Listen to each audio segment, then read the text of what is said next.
ठरलं तर मग या मालिकेच्या आजच्या भागामध्ये आपण पाहणार आहोत अर्जुन आणि सायली एका पत्त्यावर गेलेले आहेत. जो पत्ता त्यांना चैतन्यने पाठवलेला आहे. तो पत्ता या व्यक्तीचा आहे ज्या व्यक्तीने लहानपणे बबलीला म्हणजे खरं तर प्रियाला स्वतःच्या घरी ठेवून घेतलेलं होतं. पण नक्की का घेतलं होतं ते अजून अर्जुन आणि सायली यांना माहिती नाहीये आणि त्यासाठीच ते त्या व्यक्तीच्या घरी गेलेले असतात आणि बबलीचा लहानपणीचा फोटो त्यांनी दाखवलेला आहे. तेव्हा ती बाई घाबरून जाते. पण ती तिला ओळखायला अजिबात मान्य करत नाही. "मी या मुलीला ओळखत नाहीये" असं म्हणून अर्जुन आणि सायली यांना पेटाळून लावण्याचा प्लॅन तिच्या डोक्यात असतो. "मला नाही माहिती ही कोण आहे. तुम्ही कोण आहात आणि मला त्रास देऊ नका" असं म्हणून अर्जुन आणि सायली यांना तिने जायला लावलेलं असतं. आता अर्जुन सायलीचा देखील नाईलाज होतो. आपण कदाचित चुकीच्या ठिकाणी आलोय असं त्यांना वाटू लागतं आणि ती बाई दरवाजा बंद करून आतमध्ये निघून जाते. पण अर्जुनला मात्र लक्षात येतं, की ही बाई आपल्याशी खोटं बोलत आहे. त्यामुळे अर्जुन पुन्हा एकदा दरवाजा वाजवून तिला प्रश्न विचारायचं ठरवतो आणि प्रश्न विचारायसाठी तो पुन्हा एकदा दरवाजा वाजवतो आणि दरवाजा वाजवून त्या व्यक्तीला बाहेर बोलवतो आणि म्हणतो, "तुम्ही कदाचित त्या मुलीला ओळखत नसाल, पण बाकीच्या या मुलींना तर तुम्ही ओळखत असाल." असं म्हणून अर्जुनने त्यांना वेगवेगळे फोटो दाखवलेले असतात. ते फोटो पाहून बाई पुरती घाबरून गेलेली असते आणि त्यानंतर अर्जुन तिला म्हणतो, की "मी पोलिसांना बोलवणार आहे." तेव्हा ती एकदम घाबरते आणि म्हणते, "नको, नको, पोलीस नको. तुम्हाला काय प्रश्न विचारायचे आहेत ना, ते विचारा. आतमध्ये या." असं म्हणून तिने दोघांनाही आतमध्ये घरामध्ये बोलवून घेतलेलं आहे आणि दोघे आता आत गेले आहेत. इकडे रविराज आणि प्रतिमा आपापसात बोलत आहेत आणि प्रतिमाने एक खेळणं आणलेलं आहे आणि ते खेळणं पाहून प्रतिमा म्हणते, "कदाचित ही गाडी आपल्या मुलीची असेल ना हो?" तेव्हा रविराज त्या वस्तूकडे पाहतो आणि म्हणतो, "नाही, ती आपल्या तन्वीची नाहीये. ती नागराजच्या मुलाची गाडी आहे." तेव्हा प्रतिमा म्हणते, "वाटलंच होतं. तरी मी म्हणलं या खेळणीकडे बघून मला काहीच आठवत नाहीये. पण म्हणलं कदाचित आठवत नसेल तर आपण थोडा मेंदूवर ट्रेस देऊया, आपल्याला लक्षात येईल." रविराज म्हणतो, "हे खेळणं आपल्या मुलीचं नाही." प्रतिमा म्हणते, की "मला ना असं आजकाल वाटतं, की डोक्यावरचं धुकं आहे ते कमी झालेलं आहे आणि जुन्या गोष्टी आठवायला मला मदत होऊ लागलेली आहे. असं वाटतंय जुनं आता सगळं मला आठवेल." तेव्हा देवराज म्हणतो, "अगदी याच गोष्टीसाठी मी जिवंत आहे असं म्हणलं तरी चालेल. इतके दिवस झालं मी याच गोष्टीची वाट पाहतोय." प्रतिमा म्हणते, "मला समजतंय तुम्हाला काय त्रास होतोय तो. पण मी खूप प्रयत्न करते अहो, पण काही-काही गोष्टी आठवत नाहीयेत." रविराज म्हणतो, "हे बघ, अजिबात स्वतःला त्रास करून घ्यायचा नाहीये. तू स्वतःला अजिबात त्रास करून न घेता तुला जेवढं आठवतंय ना, तेवढं सगळं सांगायचं." प्रतिमा म्हणते, "मी अगदी खूप चांगला प्रयत्न करत आहे." रविराज म्हणतो, "तुला आठवण्यापेक्षा तुझी तब्येत, तुझी प्रकृती ही माझ्यासाठी महत्त्वाची आहे. गोष्टी हळू आठवतीलच, कुठे जाईल? कारण तू आता एवढं शांतपणे विचार करून बोलायला लागलेली आहे आणि वाढदिवसादिवशी तू एवढी मोठी गोष्ट आठवली आहेस, तर आता बाकीच्या गोष्टीसुद्धा तुला हळू आठवतील." असं आश्वासन तो प्रतिमाला देतोय. इकडे अर्जुनने त्या व्यक्तीची चांगलीच दातखीळ बसवलेली आहे आणि ती व्यक्ती काय बोलावं हेच तिला कळत नाहीये. बबलीचा फोटो बघितल्यानंतर ती म्हणते, "हा म्हणजे हिला जरा म्हणजे बघितलंय मी." अर्जुन म्हणतो, "बघितलेलं नाहीये. ही मुलगी आहे आणि ही तुमच्या इथं राहत होती आणि मैनावती आणि सदाशिव यांनी तिला तुमच्याकडं का ठेवलं होतं, हे आम्हाला उत्तर पाहिजे." आता ती म्हणते, "म्हणजे ठेवलं होतं, पण तेव्हाच्या काही गोष्टी एवढ्या आठवत नाहीत. ती राहत होती बरं का आमच्याकडं." अर्जुन म्हणतो, "आठवत नसेल तर मला पोलिसांना मध्ये घ्यावं लागेल आणि मला नाही वाटत की पोलिसांना आपण बोलवलं पाहिजे. पण तुम्ही जर का हट्टच करत असाल तर मी बोलवतो." तेव्हा ती घाबरते आणि म्हणते, नाही, नाही, म्हणजे मैनावती आणि सदाशिव यांनी तिला माझ्याकडे ठेवलं होतं. म्हणजे मी कामं करून घ्यायचे ना मुलांकडून, म्हणून ठेवलेलं होतं." अर्जुन म्हणतो, "कामं? कसली कामं करून घ्यायचा तुम्ही?" तेव्हा ती सांगते, "अहो, म्हणजे मुलांकडनं ते पापड वगैरे करून घ्यायचं काम करून घेत होते." अर्जुन चिडतो आणि म्हणतो, "म्हणजे एवढ्या छोट्या-छोट्या मुलांकडून तुम्ही पापड वगैरे बनवून घ्यायचात?" तेव्हा ती घाबरते आणि म्हणते, "अहो, म्हणजे नाही." तेव्हा सायली तिला बोलते, की "तुम्ही जे काय असेल ते खरं सांगा, कारण मीच ती बबली आहे आणि आता मला आठवत नाहीये. मला 5 वर्ष मी 5 वर्षाचे असताना इथं होते, पण मला तेव्हाचं काहीच आठवत नाही. त्यामुळं तुम्ही मला सगळं काही सांगा, की तेव्हा नक्की काय झालेलं होतं." ती बाई आता बोलायचा प्रयत्न करत असते, पण तिला खरी गोष्ट सांगण्याची इच्छा नसते आणि ती म्हणते, "अहो, मला पण नीट आठवत नाही तेव्हाचं काय आहे ते." अर्जुन म्हणतो, "तुम्हाला सगळं नीट आठवावंच लागणार आहे. ती लहान होती. तुम्ही लहान नव्हता. त्यामुळं तुम्हाला सगळं आठवतंय आणि मला सारखं-सारखं पोलिसांचं नाव घ्यायला लावू नका." तेव्हा ती बाई घाबरते आणि म्हणते, "हो, मला आठवतंय. म्हणजे मी ना ह्या मुलांकडून चोऱ्या करायला लावायचे, पाकीट मारायला लावायचे आणि भीक मागायला लावायचे. म्हणून मी या मुलांना काम शिकवायचे." हे ऐकल्यावर अर्जुन एकदम चिडलेला असतो आणि म्हणतो, "तुम्ही ही सगळी कामं करून घ्यायचात आणि ह्या सगळ्या कामासाठी तुम्हाला मैनावती आणि सदाशिवनं ह्या मुलीला इथं ठेवलं होतं?" तेव्हा ती बाई म्हणते, "अहो, त्यांचं काय तुम्ही सांगायला लागलाय? मैनावती आणि सदाशिव यांनी या मुलीला माझ्याकडे ठेवलं होतं आणि त्यासाठी बक्कळ पैसासुद्धा त्यांनी घेतला होता माझ्याकडून." म्हणजे अर्जुन आणि सायली यांना कळले, की मैनावती आणि सदाशिव यांनी त्या चिमुरड्या बबलीला पैशासाठी विकलेलं होतं.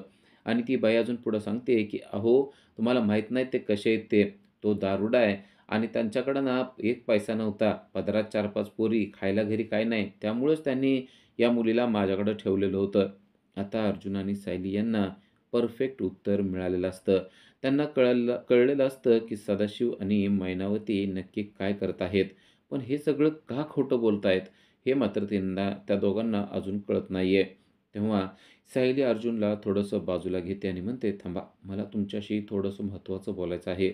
आणि त्याला बाजूला घेऊन जाते आणि म्हणते, "आता आपल्याला या व्यक्तीकडून काय माहिती मिळणार आहे? मला वाटतंय तिनं जे काही सांगायचं आहे ते सगळं सांगून टाकलेलं आहे. आता आपल्याला जे सत्य काढायचं ते कसं कळणार? म्हणजे ते माझे आई आहेत का नाहीत ही गोष्ट कशी कळणार?" अर्जुन म्हणतो, "तू काही काळजी करू नको. आता त्यासाठी आपल्याला एक प्लॅन करावा लागणार आहे." सायली म्हणते, "कसला प्लॅन?" तेव्हा अर्जुनने तिला एक जबरदस्त प्लॅन सांगितलेला असतो आणि तो प्लॅन ऐकल्यावर सायली देखील खुश झालेली असते. तिला कळतं, की जर का अर्जुन सांगतोय तसं केलं, तर मैनावती आणि सदाशिव हे खोटं बोलतायत हे स्पष्टपणे कळू शकेल आणि आपण त्यांची मुलगी आहे का नाही हे सुद्धा आपल्याला कळू शकेल. आता अर्जुन पुन्हा एकदा त्या व्यक्तीच्या समोर जातो आणि म्हणतो, "तुम्हाला माझ्याबरोबर यायचं आहे." ती बाई म्हणते, "अहो नको मला कसल्यात नाही फसायचो. काय असेल ते इथंच बोला ना." अर्जुन म्हणतो, "मी तुम्हाला पोलिस स्टेशनला घेऊन नाही चाललेलो. मी तुम्हाला माझ्या ऑफिसमध्ये घेऊन चाललेलो आहे. मी वकील आहे आणि तुम्ही तिथं यायचं आहे." ती बाई म्हणते, "कशाला तुमच्या ऑफिसला तरी? मला नाही असल्यात पडायचं काय सुद्धा." अर्जुन म्हणतो, "मग पोलिस स्टेशनला यायचंय का तुम्हाला?" तेव्हा ती म्हणते, "नाही, नाही, ठीक आहे. तुमच्या ऑफिसला जाऊया. तिथं गेल्यास तुम्हाला काय विचारायचं असलं ते विचारा. मी तुम्हाला सगळ्या प्रश्नाची अगदी अचूक उत्तरं देईल." असं म्हणून अर्जुन त्या व्यक्तीला ऑफिसमध्ये घेऊन गेलेला आहे. इकडे महिपत साक्षीकडे आलेला आहे आणि साक्षीचा मूड जबरदस्त चांगला आहे. साक्षी आल्या-आल्या, "अण्णा वेलकम, वेलकम. बसा, बसा." म्हणून त्यांना बसवते खाली. तेव्हा महिपत म्हणतो, "काय? आज चेहरा एकदम लाल गुलाबी झालाय. म्हणजे मूड एकदम चांगला दिसतोय आमच्या मुलीचा." तेव्हा ती म्हणते, "मूड म्हणजे काय सांगू अण्णा तुम्हाला? मी ना एकदम खुश आहे." आणि महिपत म्हणतो, "आणि त्या खुशीचं राज काय? तो पोरगाच का?" ती म्हणते, "हो." मला ना खरं सांगायचं आहे तुम्हाला, तो माझा बॉयफ्रेंड आहे. आणि अण्णा म्हणतात, "म्हणजे एकदाचं फायनल झालं तुझं, की तो तुझा बॉयफ्रेंड आहे. पुढं काय?" तेव्हा ती म्हणते, "पुढं काय? पुढं मी त्याच्याबरोबर फॉरेनला जायचं ठरवलेलं आहे. म्हणजे तो माझा फॉरेनला जाण्याचं तिकीट आहे, असं म्हणलं तरी चालेल." महिपत म्हणतो, "अच्छा, म्हणजे तुला आता फॉरेनला सेटल व्हायचंय." ती म्हणते, "अहो काय करू अण्णा? इथं तर मी राहू शकणार नाहीये. असं मुलांसारखं दाढी-मिशा वाढवून राहिले असते, तर कदाचित मी कोण आहे ते कोणाला कळलं नसतं. पण इथं मी तसं काहीच करू शकणार नाही आणि माझी ओळख कोण नाही कोणतरी एके दिवशी काढणार आहे. त्यामुळं मला आता इथं राहायचं नाहीये. मला त्या मुलाबरोबर बाहेर जायचं आहे." तेवढ्यात सचिन तिथे येतो आणि अण्णाच्या पाया पडतो आणि सचिनची ओळख करून दिली जाते. तेव्हा सचिनला अण्णांनी विचारलंय, तुम्ही सचिन का? काय करता तुम्ही पोटापाण्यासाठी?" तेव्हा तो म्हणतो, "मी रिसर्च अँड डेव्हलपमेंटमध्ये काम करतो. फ्लोरिडाला माझं ऑफिस आहे आणि इकडे एशियामध्ये आल्यानंतर तिथं माझं थोडंसं काम असतं." अण्णाला काही देखील कळत नाही. पण ते म्हणतात, "ठीक आहे, म्हणजे मोठं काम करताय तुम्ही." इकडे मैनावती आणि प्रिया हॉलमध्ये बसलेल्या आहेत आणि प्रिया वाट पाहते सायलीची. सायली त्या घरी गेली होती. नक्की काय पुरावा मिळालेला असेल का, असा ती विचार करते आणि मैनावतीला भरीस घालते, की आत्ता सायली आली ना, की तिची चांगली उलट तपासणी घ्या. कशाला गेली होती? काय करत होती? कुठं होती? हे सगळं विचारा. पूर्णाजीचं बारकाईनं त्या दोघींकडं देखील लक्ष असतं. प्रिया मैनावतीला अगदी समजावून सांगत असते, की आता सायली आल्यानंतर काय करायचंय आणि ती देखील म्हणत असते, "काही काळजी करू नको. बघ आता मी तिला असे प्रश्न विचारते ना." आणि तेवढ्यातच सायली आलेली असते आणि लगेच मैनावती तिला गोड-गोड बोलू लागते आणि म्हणते, "सायले, "अगं कुठं गेली होतीस गं? इतक्या वेळ झालं तुझी वाट बघत बसलोय आम्ही. कुठं होतीस तू?" सायली मात्र तिच्याशी एक शब्द देखील बोलत नाहीये. तिच्याकडं एक कटाक्ष टाकते आणि प्रियाकडे एक कटाक्ष टाकून ती डायनिंग टेबलकडे जाते. तेथे पूर्णाजी, प्रताप बसलेले असतात. कल्पना देखील उभी असते आणि त्यांच्याजवळ जाऊन ती एक ग्लास भरून पाणी पिण्यासाठी घेते. प्रताप म्हणतो, "काय झालं गं सायली? चेहरा तुझा इतका उतरलाय. काय प्रॉब्लेम आहे का?" सायली पाणी पिते आणि म्हणते, "नाही हो, काही प्रॉब्लेम नाहीये." इकडं मैनावती म्हणत असते, "अगं सायले, कुठे गेलेलीस सांग तरी की?" तेव्हा प्रियाला एकदम राग येतो आणि म्हणतो, "ती तुम्हाला काय सांगणार नाहीये. आपल्या आईशी कसं बोलावं, कसं वागावं या गोष्टी तिला कळत नाहीत. दुसऱ्याला मात्र अक्कल शिकवत असते." तेव्हा सायली चिडते आणि म्हणते, "अच्छा, म्हणजे मी तुला सांगू आणि मी काय सांगायची गरज आहे? प्रश्न राहिला आईशी कसं वागण्याचा, तर ती गोष्ट तू नको सांगू मला. ज्याच्या हाताला शेण लागलंय तेच म्हणतंय की गोवऱ्या थापू नको. त्यामुळं तू मला सांगायची गरज नाही. तू तुझ्या आईशी कसं वागते ना, ते सगळं मला माहिती आहे." असं बोलून अक्षरशः प्रियाचं एका क्षणात तिनं तोंड बंद करून टाकलेलं असतं. तर इकडे महिपतला काहीही समजलेलं नाहीये, की सचिन काय करतोय ते. सचिननं जे काही सांगितलेलं असतं ते ऐकून महिपत त्याला फक्त एकच म्हणतो, "म्हणजे भरपूर काय तुमचं काम चालू आहे. छान आहे, छान आहे, चांगलं आहे. आवडलं आपल्याला तुमचं काम करणं." सचिनला तेवढ्यात एक फोन येतो आणि महिपत त्याला म्हणतो, "ठीक आहे, घ्या तुमचा फोन, बोला तुमचं काय असेल ते बोलून घ्या." सचिन त्यांच्यापासून दुसरीकडे निघून जातो आणि आता महिपत आणि साक्षी दोघेच तिथे असतात आणि महिपतला पटलंय, की साक्षीनं जो काही मुलगा निवडलेला आहे, तोच चांगला आहे. पण महिपत साक्षीला एक गोष्ट सांगतो, की "मला असं वाटतंय, हे जे बेनं आहे ना, ते काय आपल्या बिरादरीचं नाही वाटत आहे." साक्षी म्हणते, "अहो अण्णा, आपल्याला चांगलाच व्यक्ती पाहिजे ना. मग असाच व्यक्ती चांगला आहे, कारण तो आपल्याला फॉरेनला सेटल करून टाकणार आहे." तेव्हा अण्णा म्हणतो, "हां, आता फॉरेनचं तिकीट म्हणून म्हणत असशील तर चांगलं आहे. बरं बघूया, लगेच लग्नाचा बार उडवायचा का नाही ते सांग. तू म्हणत असशील ना, तर त्वरित लग्नाचा बार उडवून टाकू." असं अण्णांनी डायरेक्ट दोघांचं आता लग्नच ठरवून टाकलेलं असतं आणि साक्षी देखील खुश झालेली असते. तर इकडे सायलीने चांगलीच प्रियाची उलट तपासणी केलेली असते आणि मैनावतीचं देखील तोंड बंद करून टाकलेलं असतं आणि मैनावती आता उलट प्रियालाच म्हणू लागते, "अगं तुला काय करायचंय गं? माझी पोरगी बाहेरून थकून आलेली आहे ना, मग ती बोलेल नाही तर नाही बोलेल, काय करायचं तुला मध्ये-मध्ये?" असं म्हणून प्रियाचं तोंड बंद करून टाकते.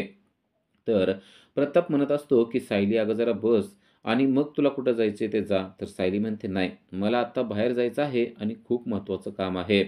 तेव्हा अजून प्रिया तिला हटकायला लागते.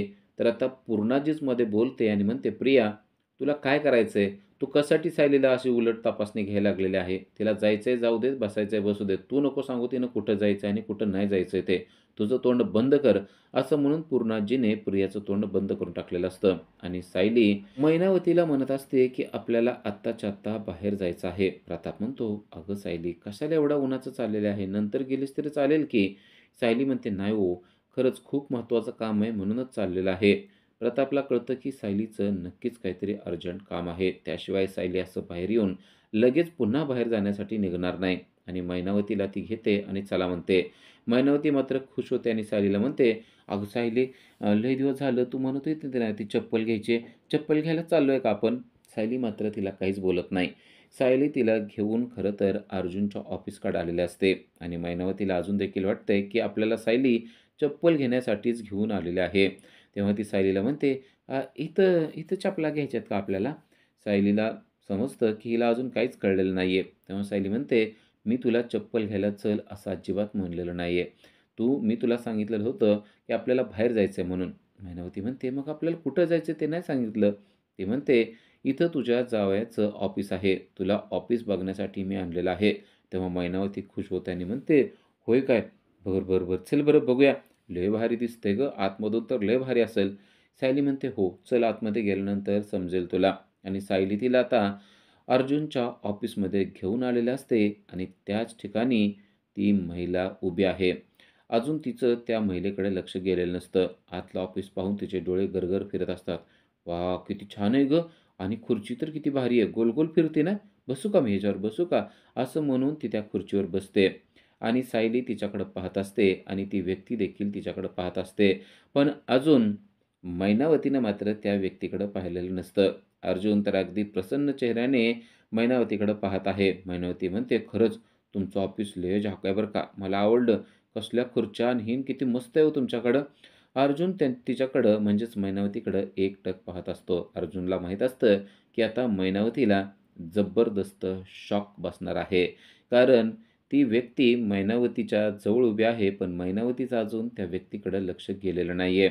आणि अर्जुन म्हणतो, की "तुम्ही ह्या व्यक्तीला ओळखता का?" आणि तेव्हा मैनावतीचं लक्ष तिच्याकडे जातं आणि मैनावतीला जबरदस्त शॉक बसलेला आहे. तिला कळलंय, की अर्जुन आणि सायलीने आपल्याला या ठिकाणी कशासाठी आणलेलं आहे आणि तिचा चेहरा अगदी पाहण्यासारखा झालेला आहे. उद्याच्या भागामध्ये आपल्याला पाहायला मिळतं, की अर्जुनने पुन्हा तोच प्रश्न विचारलाय, "तुम्ही या बाईला ओळखता का?" तेव्हा मैनावती म्हणते, "मी? नाही, नाही. कोण आहेत ह्या? आणि इथं कशासाठी आल्यात? काय काम आहे? इथं तुमचं काहीतरी काम आहे म्हणून आलाय का?" असं ती बोलते. तेव्हा ती व्यक्ती मात्र चिडते म्हणते, "ए मैने, जरा खरं बोल की. अगं या पोरीला माझ्या घरी ठेवून पैसे मोजून निघून गेलीस, तोंड दाखवलं नाहीस परत. माझे पैसे पण बुडवलेस." असं म्हणून अक्षरशः मैनावतीची चांगली तिने चांबडीच काढायला सुरुवात केलेली असते. अर्जुनला कळतं, की मैनावती पुरती घाबरून गेलेली आहे. मैनावती उडवाउडवीची उत्तरं द्यायला लागलेली आहे. "तुम्ही कोण हो बाई? काय?" असं म्हणायला लागलेले आहे. पण आता ज्या व्यक्तीकडं बबलीला सोडलेलं होतं, ती व्यक्ती मात्र मैनावतीची चांगली खरडपट्टी काढताना आपल्याला पाहायला मिळते. आता या गोष्टीमुळं मैनावती नक्की कोणती गोष्ट खोटं बोलते आणि त्यामुळं प्रिया हीच बबली आहे हे देखील सिद्ध होऊ शकतं. अशाच अपडेटसाठी आजच आमच्या चॅनलला सबस्क्राईब करा. थँक